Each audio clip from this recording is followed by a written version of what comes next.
इस वीडियो को बस ध्यान से सुनिए क्योंकि ऐसी वीडियो आपके इंटरनेट पर कहीं नहीं मिलेगी। आज कुछ एक बहुत ही खास टॉपिक पर बात करते हैं।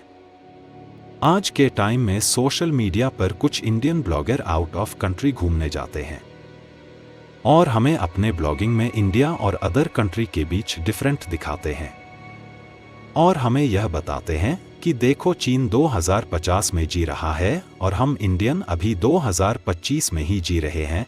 वह बताते हैं कि जापान जैसे देश टेक्नोलॉजी में हम इंडियन से कई गुना ज़्यादा डेवलप्ड है, वहाँ हर चीज़ तरीके से होती है, साफ सफाई मिलती है, नई नई चीज़ देखने को मिलती है। आइए जानते हैं कि भारत और अदर कंट्री के बीच इतना बड़ा अंतर होने का सबसे बड़ा कारण क्या है और यह कैसे सही हो सकता है और कैसे हम चीन, जापान और अदर कंट्री को भी पीछे छोड़ सकते हैं। सबसे पहले कारण पर बात करते हैं, साथ ही इसका हल समझेंगे। इसका सबसे बड़ा कारण है कि यहाँ की जो शिक्षा स्तर है वह बस एक बेबुनियादी जाल की तरह स्कूली बच्चों के दिमाग को उलझाया गया है। अब आप सोचकर बताइए कि हम अपने टाइम में जब स्कूल में थे तो हमें साइन, थीटा, गामा और अल्फा पढ़ाया गया, जिसका उपयोग हमारे जीवन में बिल्कुल ना के बराबर है। तो सोचिए फिर हमें यह पढ़ाया ही क्यों गया है? क्या आपने कभी इस पर विचार किया है?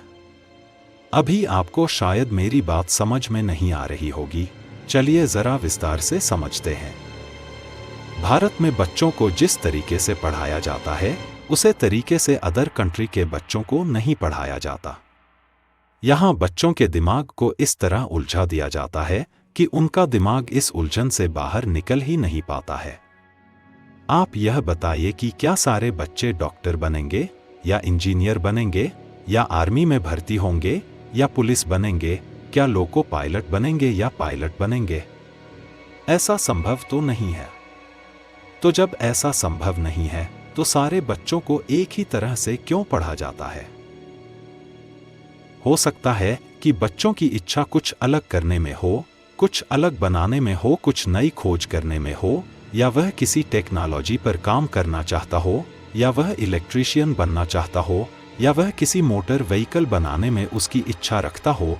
अगर विद्यार्थी एक लड़की है तो हो सकता है कि वह ब्यूटी पार्लर बनना चाहती हो, या एक बेहतरीन सिलाई कारीगर बनना चाहती हो, या कोई बालक अपने बिजनेस करने में रुचि रखता हो, या पॉलिटिकल में जाना चाहता हो, या अपना रेस्टोरेंट या होटल चलाने की चेष्टा रखता हो।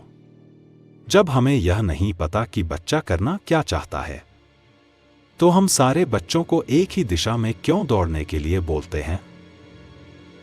अब धीरे धीरे मेरी बात आप लोगों को समझ में आ रही होगी कि मैं कहना क्या चाहता हूं। अगर साइन, थीटा, गामा और अल्फा बच्चों को पढ़ना जरूरी है तो उससे कहीं ज्यादा जरूरी है कि वह उसे चीज पर पढ़ाई करें जो वह बनना चाहते हो। जो यह वीडियो देख रहे होंगे हो सकता है उनमें कुछ पेरेंट्स हो या उसमें कुछ स्टूडेंट हो, और हो सकता है कि कोई नौकरी करने वाला एक आम इंसान हो। अगर आप नौकरी करने वाले इंसान हैं तो यह बताइए कि आपको अपने स्कूल टाइम में गणित के वे कौन से सूत्र काम आते हैं आज के जीवन में? जहां तक मुझे लगता है कि अपनी वेतन जोड़ने, घटाने व गुणा भाग करने के सिवा और कोई सूत्र की जरूरत नहीं पड़ती होगी। यदि किसी की नौकरी एक कारपेंटर या राजमिस्त्री की है तो उसे मापने वाले सूत्रों का उपयोग करना पड़ता होगा, या किसी की नौकरी अगर तरल पदार्थ जैसे कामों में होगी तो उन्हें लीटर और ग्राम जैसे नियमों का उपयोग करना पड़ता होगा। क्या मैं सही हूं?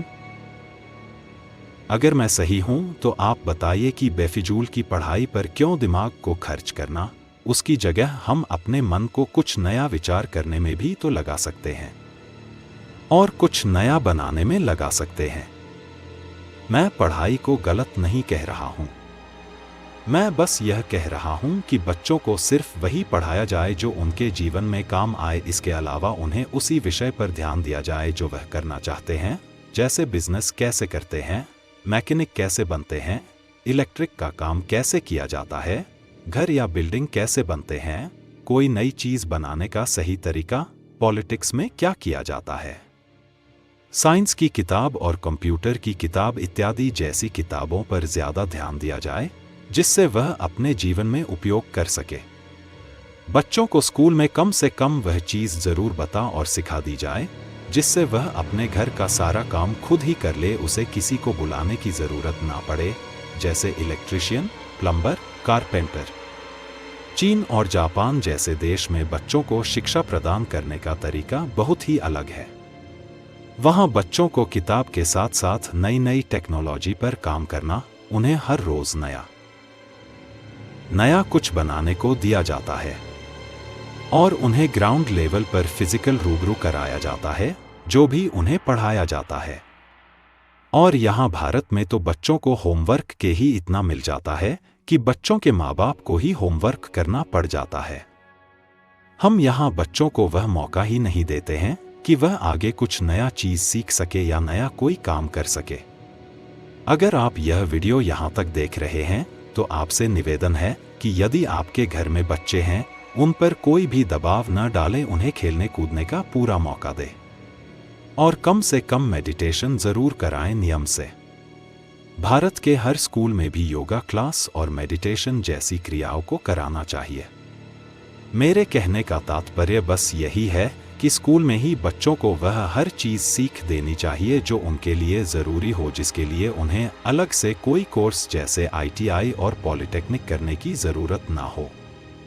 आप यदि बच्चों को स्कूल भेजते हैं तो यह ज़रूर जानने कि आपका बच्चा क्या करना चाहता है, उसका किस चीज़ में मन लग रहा है, क्योंकि सारे बच्चे डॉक्टर इंजीनियर तो नहीं बन सकते, सारे बच्चे सरकारी नौकरी नहीं कर सकते, सारे बच्चे डिफेंस लाइन